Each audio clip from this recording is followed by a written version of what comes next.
Hello, you wonderful people, and welcome to another episode of Not Too Comic Book. This being a show where I talk about TV shows that are adaptations of comic books. For today's episode, I'm going to talk about the latest episode of Riverdale. A lot of really interesting things went down in this episode, so let's break it down. Well, first and foremost, let's start off with everything with Archie and his side of things. Obviously, his dad is, not his dad, but Frank, his uncle, is working at the construction business now, and obviously it's a complicated thing of Archie setting him up to kind of run things because, it is a family business and everything, and obviously he wants to give his uncle an opportunity because it's like, well, it's kind of rightfully his because it was his dad, and obviously, Frank kind of would be, technically Archie would be next in line, but really it's more so Frank being his uncle and everything.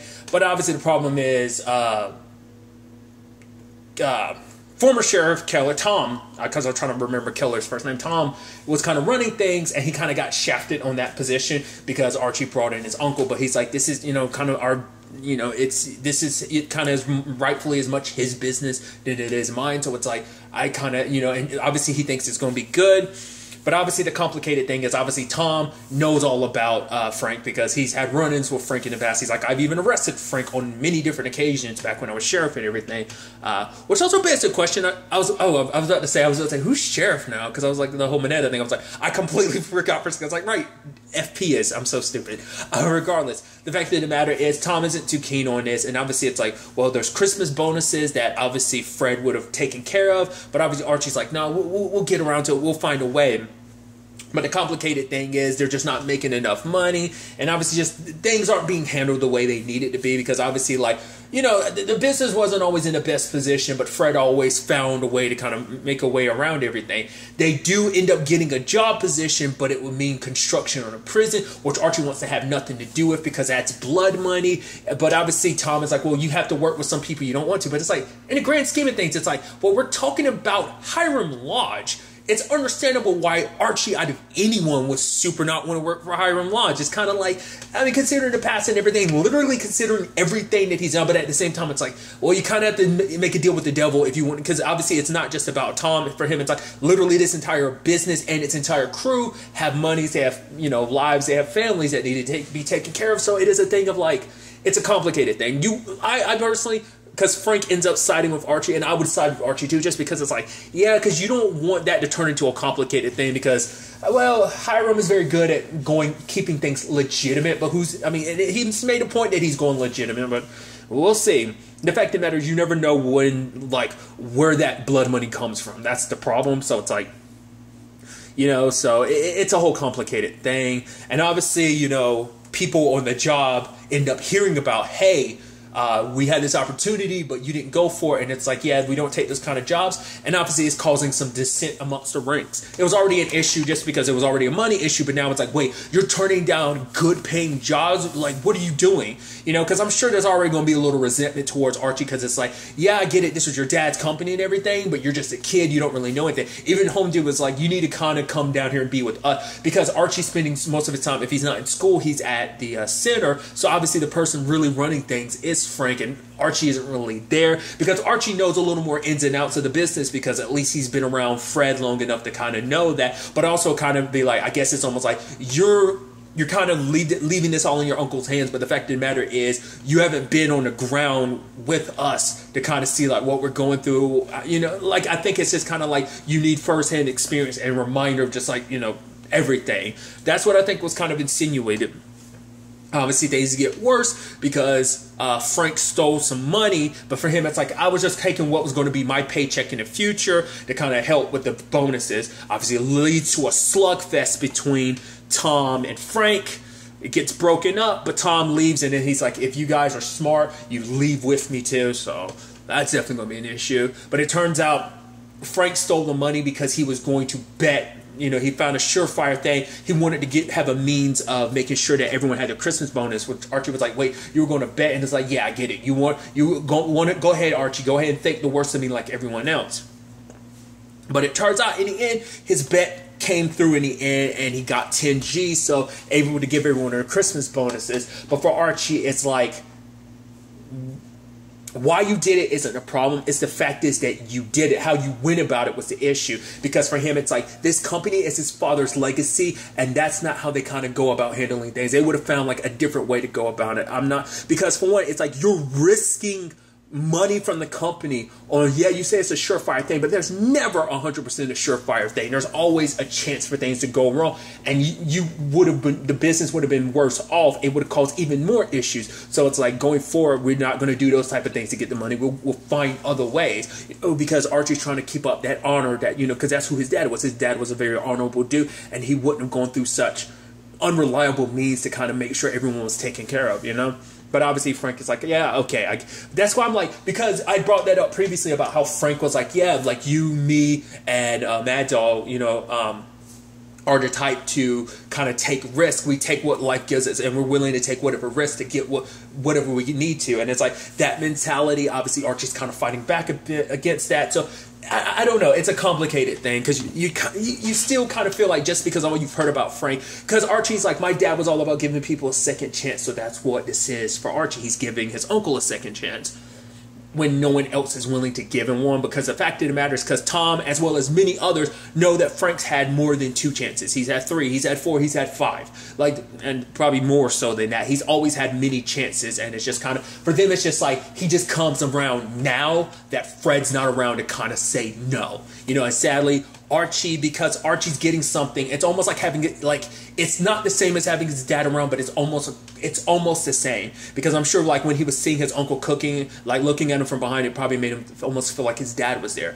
It helps, mend that, emptiness in his heart since losing his dad, And so for Archie, he's going to be a little more blind, a little more forgiving to Frank than most people would be.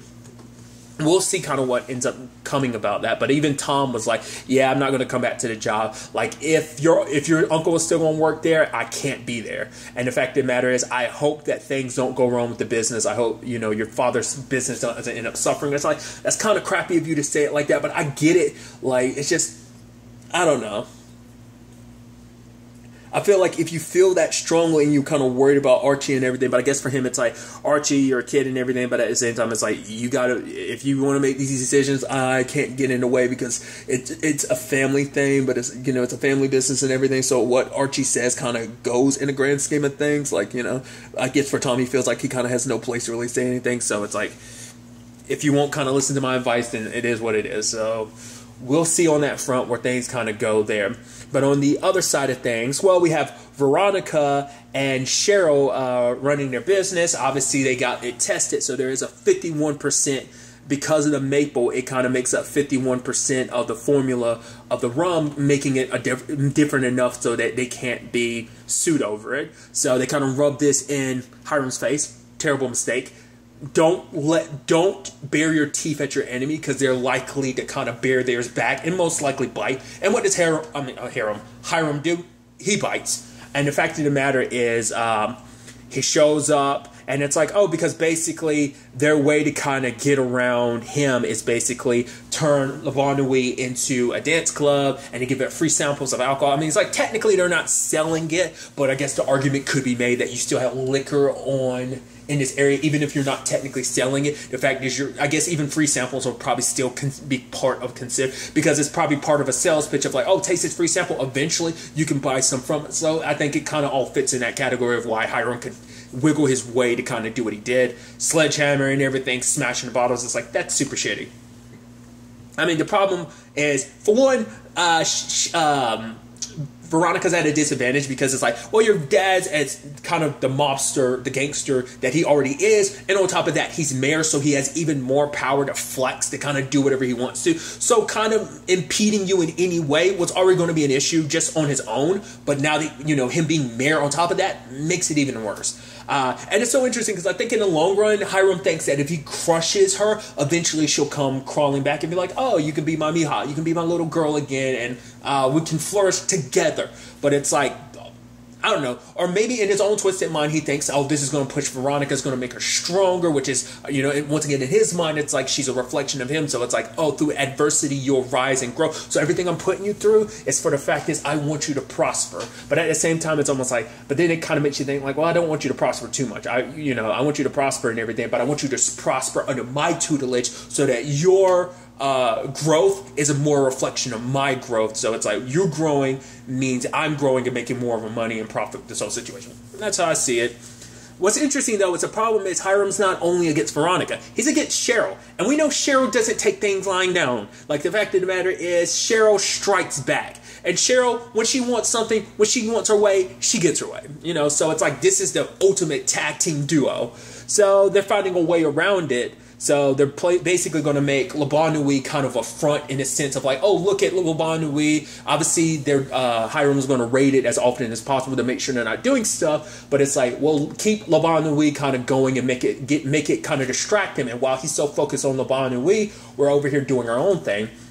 Which because like the moment Cheryl was like, oh yeah, I have an entire top floor, and I'm like, right, your mom, she owns, and it's like, yeah, because what she was using for her brothel, and it's like, so they've taken over that place as well as the contact list, and now they're able to kind of build the business out. But obviously Veronica's like, this is going to stretch us thin, so who do we turn to? I was like, at first I was like, are you going to turn to Reggie or something? But I was like, well, yeah, because he's got to be in school with you too, so it's like, who are you going to, oh, I didn't expect you to turn to Penelope. That's interesting. Side note, I'm going to reference this quite a bit throughout the episode because there's some obviously like ties to like Chilling Adventures of Sabrina in this episode. I think it's kind of interesting. And there was even one from last episode that I didn't realize. The actor who plays Billy on the football team and not the football team, the basketball team on Chilling Adventures of Sabrina was once again, I think it was just a cameo appearance. It wasn't like connecting. I think it was just a cameo appearance. Once again, I'm just going on a tangent. But interesting enough, the actress who plays Penelope, she makes like a cameo appearance in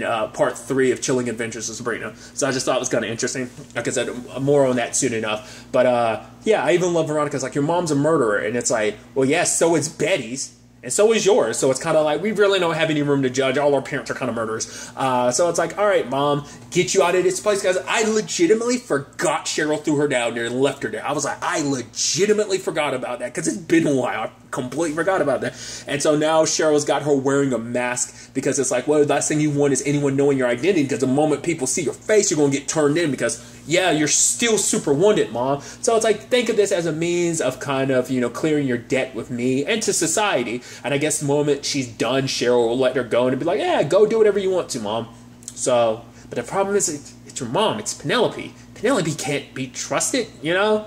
She's very, well, dastardly, you know? So we'll see if that kind of works out. But it's like, hey, for now, I mean, they've got stuff to kind of monitor her to make sure if, like, she tries to run, they'll know. You know, like I said, we'll see in the long run if that ends up how I just get the feeling like, oh, that's not going to fare out too well.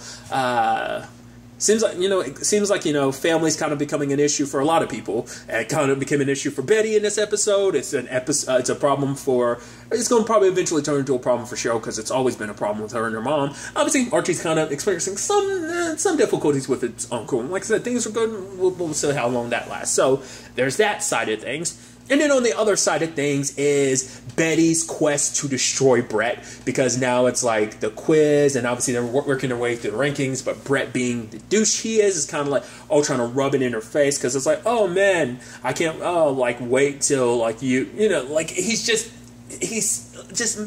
douche 100%, 1,000%, just like, he just oozes douchiness, and I guess that's just like the point. And obviously it's getting to Betty, because there's already so much, like, obviously dealing with this, but then obviously when she's with, you know, Jughead, she's happy and everything, until he accidentally drops the fact this, right, I got into Yale. She's like, right, you got into Yale, you weren't going to tell me? He was like, I was, you know, and she's like, I'm proud of you, but it still stings a little bit, because it's like, he got into Yale, but it's like, that's the school she wanted to get into. She was trying so hard to get into. She basically spent her life being so perfect to get into Yale, and she didn't. And now it's like your boyfriend did, which is like, yeah, you're trying to be happy for him, but no matter what, it's just human nature to feel a little animosity about that, just because it's like, you got into the school I wanted to. Like, if we both got in there, cool, but like, you getting in there kind of over me, you know, especially because she ends up throwing it in there later on. She feels like the only reason why he got in is because not only because he's at this school, but because he's also part of Quill and Skull. It's like,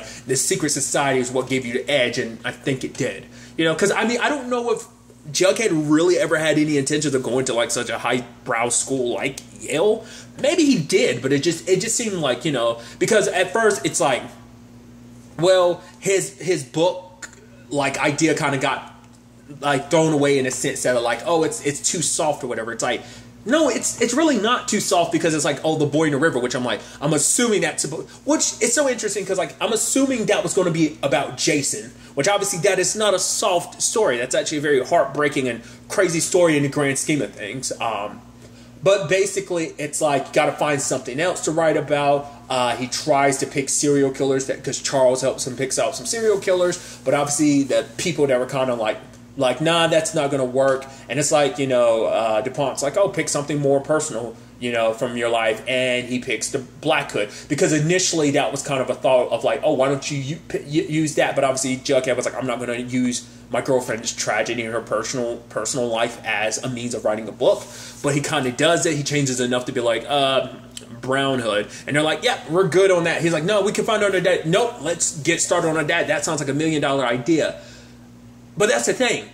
Writing that seems like that was an issue, but wouldn't the River Boy original story be an issue? Wouldn't that be everything related to Jason? Would Cheryl really be okay with that? Maybe not. Maybe that's why I guess because I feel like she wouldn't want her brother to be used as a piece like that. That's why I'm kind of like I feel like Cheryl would have an issue with that. They never bring that up. I mean, obviously it's a different situation because it's like, well, this is your girlfriend, so there's a little more proximity with that, but it's still kind of like I said, not less. I feel like, because even if it's not Jason's situation exactly, it's still enough where it's kind of like you know that's where you're pulling that from. Not unless he's pulling from a completely different story that has nothing to do with Jason at all and just has something to do with that. But when I hear about the boy in the river or something, I'm like, you mean Jason?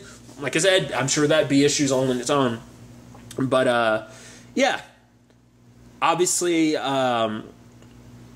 Betty had Charles kind of dig up some dirt on Brett so she can have the extra edge in the fight, and against him to kind of get underneath his skin. Interesting enough, the dude who hosts the game quiz show, that dude was literally in this season of Chilling Adventures of Sabrina. He's actually in one episode. He was in part 3. The ice cream dude. That's all I'll leave it at, because obviously to avoid spoilers, because obviously this season just came out, was it like a week ago? Wasn't it?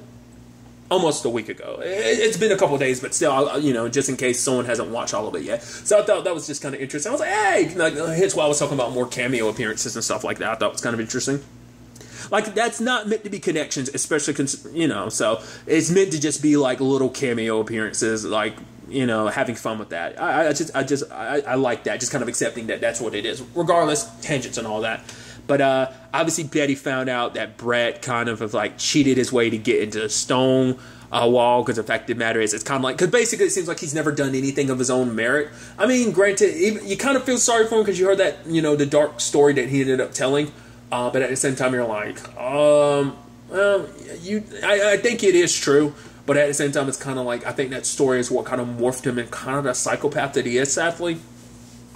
But at the same time, Brett, just to kind of give Betty the middle finger, he told her about what Jughead was doing, because she was kind of getting under his skin, saying all that, and it's like, oh, to get under your skin? Yeah, your boyfriend's writing a story about your dad and stuff like that. It's like, wait, what? Jughead didn't say anything, and obviously for Betty, that pisses her off, because it's like, oh, so now you're using my family's tragedy to kind of write some stupid book. He's like, I would have never done it, but the fact of the matter is, were you even going to tell me about it? The fact of the matter is, just like the whole Yale thing, he's like, I was going to tell her, you're trying to find the right thing, but for her, she says the thing of like, it's, once again, you only got in here because of that, and obviously it hurts Chuck, because it's like, oh, so is that what you really believe, that like I'm not good enough to get into Yale by my own merit? So sadly that led to that.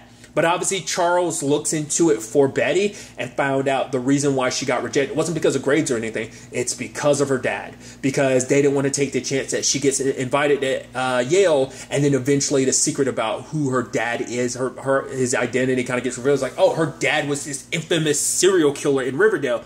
Said Riverdale, which is the murder capital, which is already something you already got to kind of deal with, being like, yeah, I'm from Riverdale.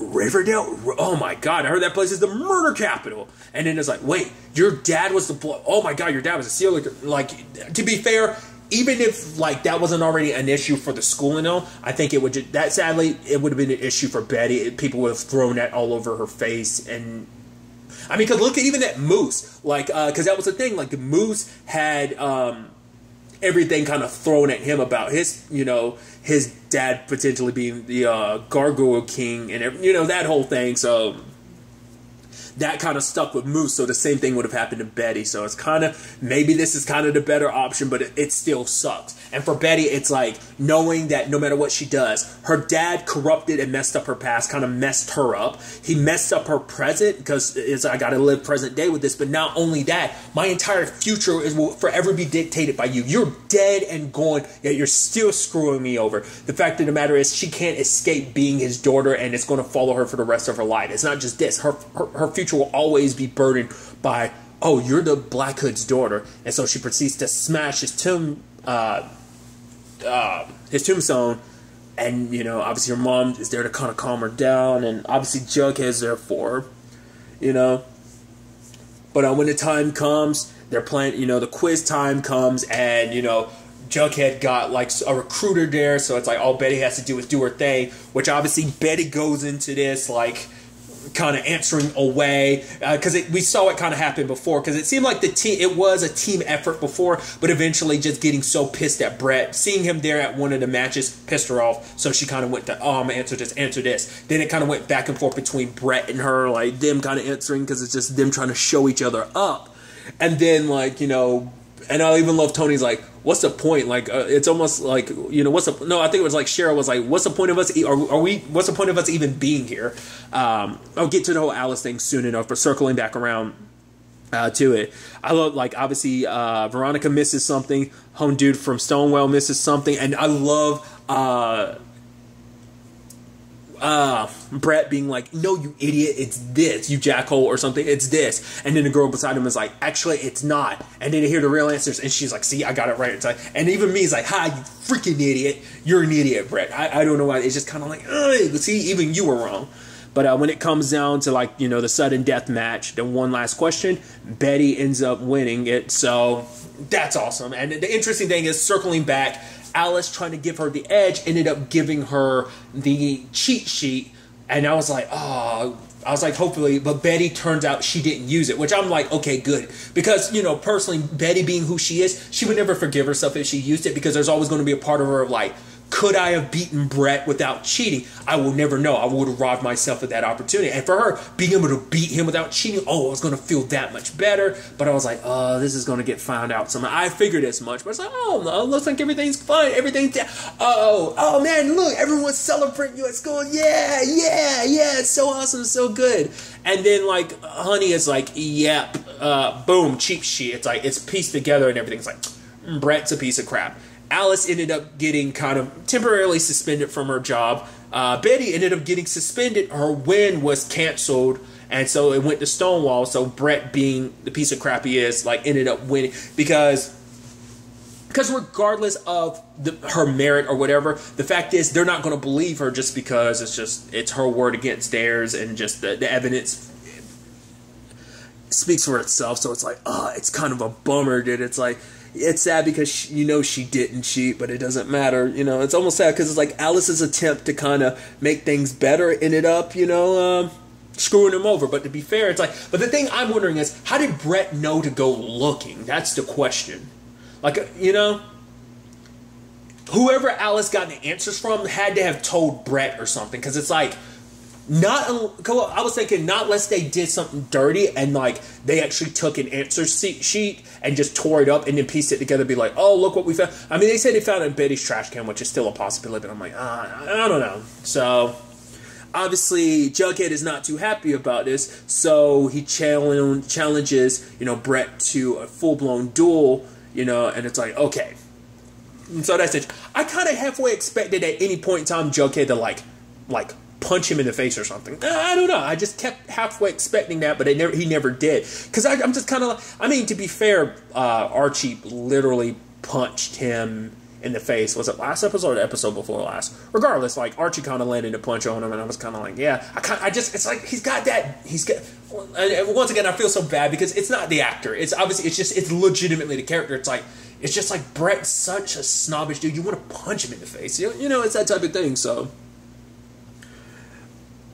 So like that duel was being set up. Then we get like 4 weeks later, and it's like Betty's like, I don't know if I can keep up with this, and Archie's like, no, we'll get to this together. And then part of me is like, are you setting up like, well, because obviously that was a thing way at the beginning of the series. Obviously it's been something that's trickled back here and there, but it's mainly just been like obviously Archie and Veronica. But now are we setting up a thing of like Archie and Betty potentially consoling each other, and that being I don't know what to make of that. Once again, like everything's so told out of like not organized. I think when the time comes when this all needs to be pieced together, I think they'll probably do it where they'll show you the list of events in order. Maybe they will, maybe they won't. I don't know. But it's just because I think they're just things have been so sporadic, and they've also been so out of order, like timeline wise, that I think it kind of throws me for a loop of like, okay, what fits in where to kind of give you, because the whole point is they represent it so scattered, so you don't piece it together, try and figure out what is actually going on with all of this. So I don't know what to make of this, especially, you know, is this going to be like a legit duel between Jughead and Brett? Because is this after, like, you know, it's like, oh yeah, like Betty was over his boxes of stuff last episode, because that did say that was like last episode, I think, and that was like a month ago, and this is 4 weeks ago, which kind of similar around the same time frame. So obviously there's that. There's also another side aspect to this episode. There's Kevin, which him and Fang, I was like, hey Fang, because we saw him one time previously, and now it's kind of like, you know, and it seemed like he was better, but now we're kind of continuing that, because he's like, oh, Kevin, you want to pick things up? He's like, I'm sorry, I was kind of, yeah, the Edgar thing, it's like, yeah, Kevin was like, me too, but it's like, yeah, I'm actually, you know, moving on, dating someone else, we're not going to get back together, even though, you know, Fang is like, oh, let's give it a try. Which also interesting enough, it's like, hey, you know, Southside, he's literally wearing a Southside Serpent jersey, which I guess, well, because I think they've kept it, because I guess because in my head I was thinking because they were doing the whole deputy thing, which obviously hasn't been an element at all this season, I almost kind of halfway expected that,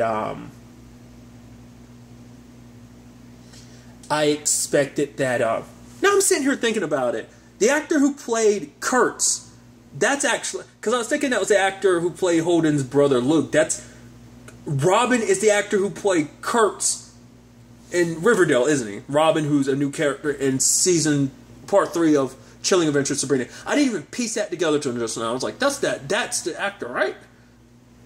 Maybe, I'm like I said, I'm confusing myself. I might be 100% wrong here. Like I said, I'm all over the place, so I do apologize. It would make sense if that was the same actor, just because, like I said, they like messing around with that stuff. But would they make him a main character? I mean, once again, I'm going on a tangent. I kind of actually forgot what I was actually talking about. Regardless, right, I was going to make reference to the fact that there was a Southside Serpent that popped up this season in Chilling Adventures of Sabrina as well. So that's where I was meant to go. But obviously Kevin's making out with this dude is tickling him, and it's like he's like, okay, what's up with the tickling? It's like, okay, I'm sorry. And I'm like, it's like, you know, and it's like, oh, have you ever been filmed and stuff like that? I love Kevin being like, why is it every time I'm on a date it gets weird? And the dude's like, no, I'm gonna pay you. You're gonna get paid for me to record you and someone else tickling each other. And it's like, you don't even have to take out your clothes or anything, and they kind of make it a thing, which it feels weird. It feels a little Cam-ish, you know? Cam, I guess in this case, Cam guy-ish.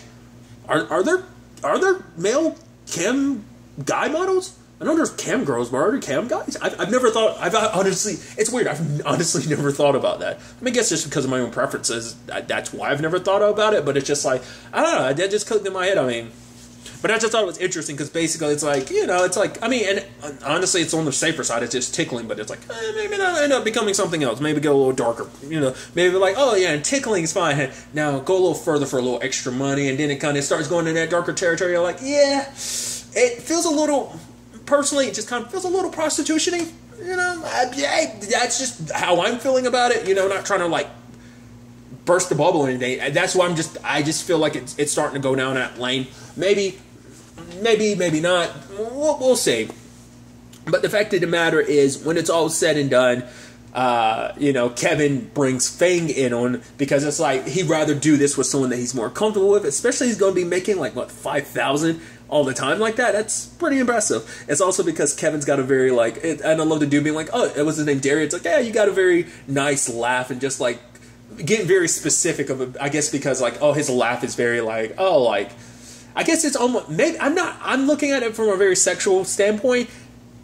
It's probably more so like ASMR, which obviously some people take it a more sexual route, but it's just that tingling, just looking at someone being joyfully tickled and stuff like that. You could take it sexual, or it could just not be sexual. So even me adding in a whole angle of prostitution, but it still kind of takes that lane, because even Kevin's like, you're telling me this ain't sexual? It's, you know, so it's a whole thing in itself. It's just interesting that that's like a minor part of the episode, and I'm like, what is that going to turn into? Because like, the fact is they're making that a storyline means like, that, you know, there's going to be some twist to that.